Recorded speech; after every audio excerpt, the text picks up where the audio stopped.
not only are you gonna have to call him the middleweight champion of the world, but you're gonna have to call him the king of Africa now. Why would you say that?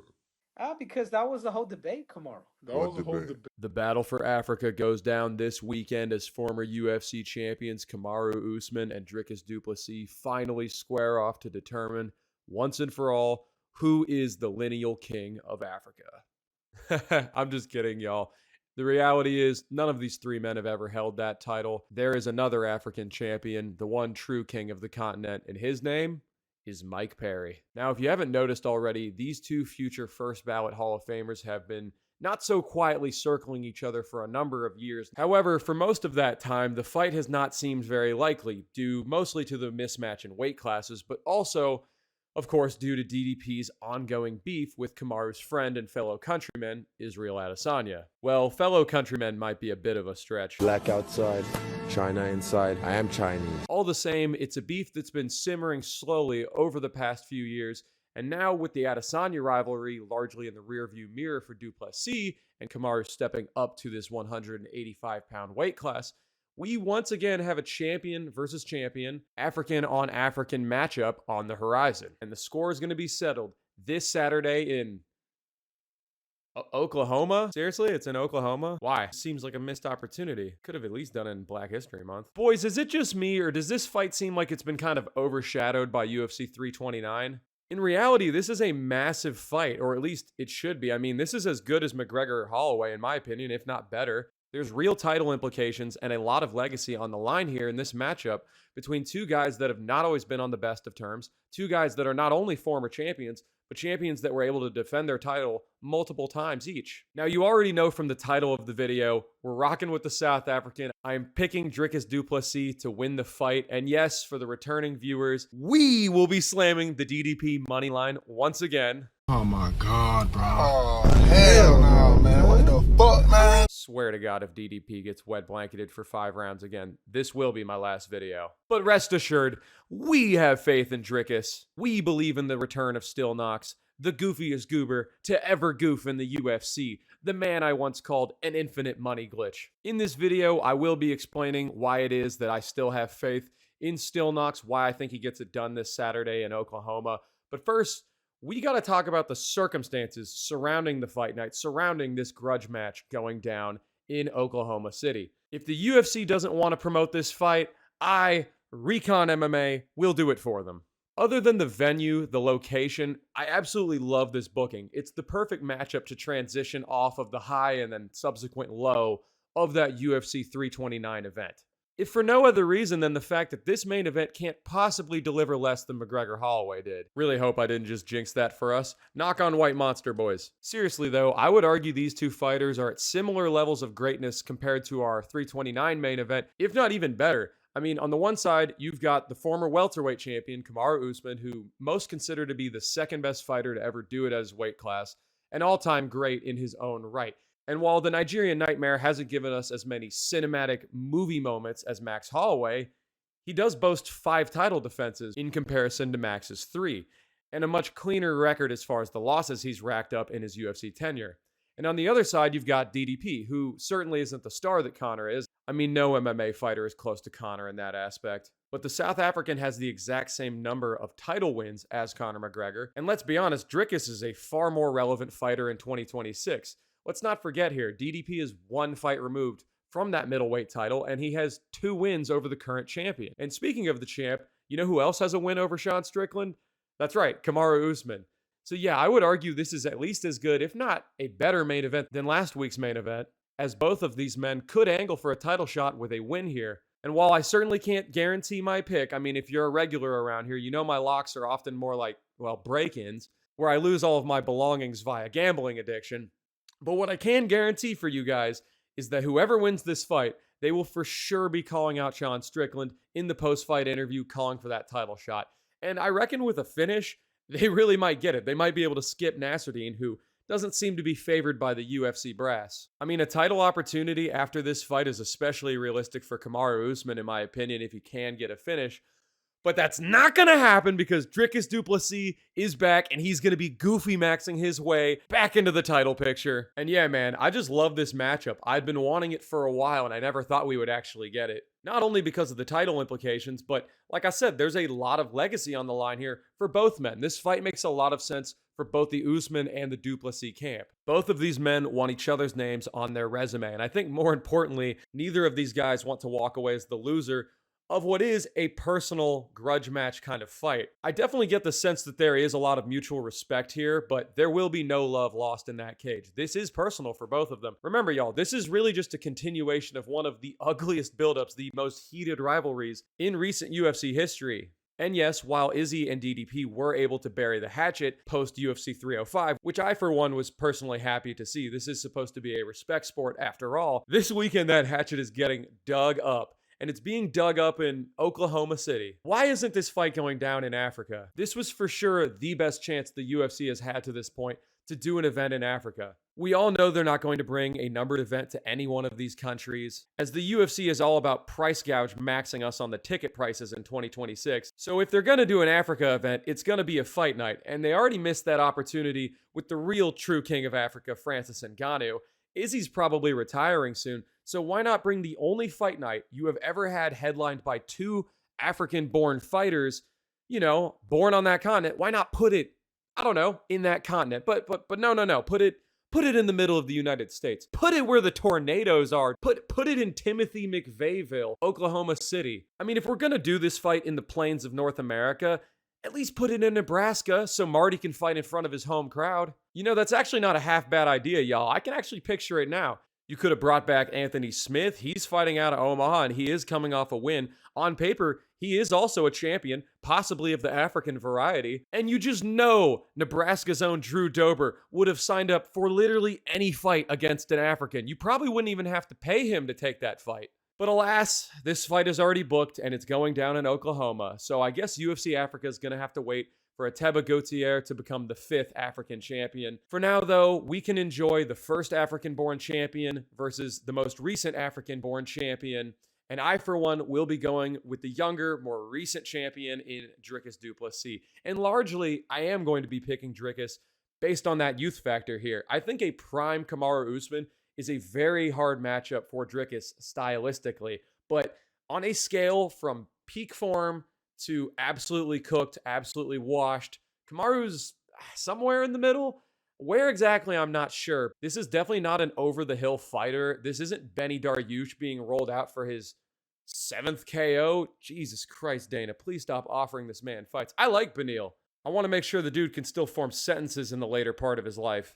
But yeah, anyways, this isn't a shell of his former self in Kamaru Usman. Remember, y'all, Kamaru won his last fight against who was the number 7 ranked welterweight at the time, Joaquin Buckley, and yeah, maybe that win hasn't aged beautifully, but Kamaru was a 2-1 dog. Nobody said anything about dogs, bro. Chill out. But still, at nearly 40 years old, this is not a prime Kamaru Usman. I believe strongly that a prime Usman gets a guy like Joaquin Buckley out of there rather than taking him the distance. I wouldn't say Kamaru's slow at this point, but he's slowing down. And I didn't like the way he was reacting to some of the shots in the 5th round coming off of the admittedly heavy-handed Joaquin Buckley. With all that said, Kamaru did dominate that fight. He had nearly 13 minutes of control time. That's more than half the fight. And coming up against the man that just got little broed for nearly 25 minutes in his last fight against Khamzat, there's a clear path to victory for Kamaru here. I mean, this is the same guy who had a very competitive bout with Khamzat Chimaev. A lot of people thought Kamaru could have even won that fight. Personally, I had it scored as a draw. And yeah, Kamaru is post-head kick. He's post-welterweight title. But he was all of those things when he fought Khamzat Chimaev. And that was a fight on short notice, up a weight class. This is a full camp Kamaru Usman who's going to actually have the time to prepare for the 185-pound weight class to get his body ready to be a middleweight. So I'm curious how he'll look here. A bit more prepared for the jump up to middleweight with time to actually plan for Dricus du Plessis to build a game plan with Trevor Whitman in his corner, who has time and time again proven himself to be one of the best coaches in the entire sport. It's safe to say, even at 39 years old, Kamaru Usman is no walk in the park. He's no pushover. I think he actually can beat some of these ranked fighters at 185 pounds, and I still think he's competitive in the rankings at 170. But the way I see it, if Kamaru can't wrestle max, if he doesn't bring out Marty from Nebraska, if he brings 30%, not 100%, I don't think he's going to get the win here. I think he's going to get chinned if this fight stays on the feet. I know our most recent memory of DDP is him underneath the wet blanket that was Khamzat Chimaev. But let's not forget his other title fights, y'all. This is the same man that went toe-to-toe with the current champion, Sean Strickland, twice. And he came out of those fights victorious, twice against Adesanya. But the reason Dricus was able to ragdoll Izzy there in the 4th round was back and forth in a very competitive striking battle with the former champion for those first 3 rounds. Most of that fight played out on the feet, not on the ground. And yeah, that win hasn't aged great. I'm not going to argue that point here in 2026. But even before the title reign, he had some very impressive wins. Look what he did to Bobby Knuckles, the man who just had a flawless victory in his 205 debut last weekend. DDP is a special fighter, man, and I don't mean special ed. Okay, he might be special ed, but he is also a very special fighter in the traditional sense. I mean, he was on a generational run prior to UFC 319. And I think folks have forgotten how good this guy is because of the way that he lost. Dricus du Plessis is an absolute wrecking ball of a fighter. And he's 32 right now. He's in his prime. So it's not hard to believe he could still improve at this age, that he could improve his wrestling. And I don't think he needs to improve his striking one bit to knock out Kamaru Usman. He needs to make it so that he can stand on the feet. Remember in that 5th round, gassed out and worn down against Khamzat. As soon as things were not on the mat, he actually was able to finally shuck off a takedown from khamzat chimaev. Khamzat did not like striking with Dricus. Seemingly no one does. You can tell guys do not like getting hit by Dricus du Plessis. A lot of people seem to think of him as a wrestler or a grappler. His background is kickboxing, and he has that crazy South African farmer strength, dude. This man was built with biltong and load shedding. So as long as he can stay on his feet, I really do think he will put Kamaru away by knockout. It's no secret he has to fix the wrestling. That is the biggest hole. That is the biggest deficit he has. And I assume, I fucking hope, I pray, the reason Dricus has sat out for as long as he has was so that he could address the wrestling, work on his anti-wrestling, his takedown defense, his get-ups. It's not like he actually took that much damage against Khamzat Chimaev, right? So I think it's safe to say we will see a better Dricus du Plessis than we did in his last time out. Whereas for Kamaru, the only place to go is down at this point. And I'm not saying that hating on the guy. I hope it's obvious that I have a lot of respect for the accomplishments of Kamaru Usman. I like to joke about him being Marty from Nebraska, of course. We like to have fun here, but he is an all-time great. But Father Time's undefeated. He is 39. He's pushing towards 40. And the thing is with older fighters, a lot of times they don't age slowly where you see them a little bit worse and a little bit worse. A lot of times it is kind of overnight where they just show up for one fight looking sharp and on point, just like their old selves. And then the next fight, they look slow and stuck in the mud. I feel like we've seen this with Jan Blachowicz here a bit lately. And it's sad to say because Jan's one of my favorite fighters, but it's the truth. He's into his 40s now. And Kamaru's not quite that old. He's 39. And I'm not saying he's about to fall off a cliff overnight. That's not my prediction for this fight. I actually like the move up in weight. For a guy his age, who was always a very big welterweight, I think the 185-pound weight class suits him well. I think this move is intelligent, whereas recently, I did not like that move for Robert Whittaker. And while Bobby was able to make it work despite being very undersized at 205, I think Kamaru will look like a real middleweight here against DDP. I mean, they are the same height and they have the same reach. Both of these dudes will be looking thick and veiny at UFC Oklahoma. Why are you gay? Pause. Y'all, it's no secret Kamaru's knees are shot. I mean, we've been hearing about this for years. They've been shot, bro. Joe Rogan's always bringing this up that he has to walk backwards up the stairs. He has to walk on the grass. And I'm not sure how much of that is overplayed. It never seems to really hold him back, but age is going to be a factor at some point here. I don't think he looked as good against Joaquin Buckley than he did during his title run. A prime Kamaru Usman is a serious threat at 185, a serious threat for this title, and potentially a nightmare matchup for Dricus du Plessis, considering Kamaru's wrestling pedigree. I mean, he is the Nebraska Nightmare after all. He's always had great cardio and a famously iron chin. That chrome dome of his tanked a lot of shots at welterweight over the years. I mean, the only time I can really think of him getting hurt prior to the head kick was against Burns, who he later TKO'd. Come to think of it, I picked Burns for that fight.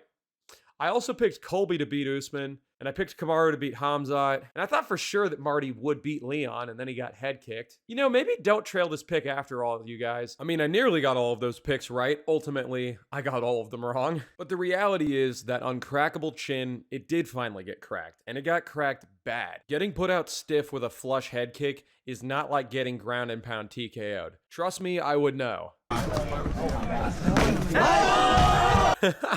The self-glaze is crazy. To my point though, ever since then, Usman has not looked the same on the feet. He doesn't look as confident. I mean, I gotta imagine getting knocked out like that is gonna play on your psyche, even if it's subconscious, even if it's not intentional. You're gonna hesitate a little bit more. Your chin's certainly going to lose some durability. You're gonna feel those shots more. That's physiology. That's basic biology. You can't tell me that's not a degraded Kamaru Usman in the trilogy fight with Edwards. Kamaru dominated almost the entire second fight against Leon, that first title fight where he ended up getting head kicked. And then in the second one, the second title fight, third actual fight, Kamaru looked a lot more hesitant. He did not look like the same Kamaru who had held that belt for so many years, turning back contenders time and time again. And honestly, if you're going to a close decision with Leon, downward spiral, Edwards, I mean, what's the South African master of the drunken fist style going to do to you? I think DDP would kill Leon Edwards. And I think he's going to do the same to Kamaru Usman after a competitive first couple rounds. So that's the pick, boys. DDP puts out Kamaru Usman via load shedding in round number 3 and calls for that title shot, which he may or may not get. Let me know your thoughts down below. Do you think DDP gets it done? Or do you think he's going to get control time maxed again? Thank you for watching as always. Hit that like, subscribe button, all that shit. Hype the video. And until next time, bro, you think your dad beat the shit out of you? Your dad doesn't have shit on me.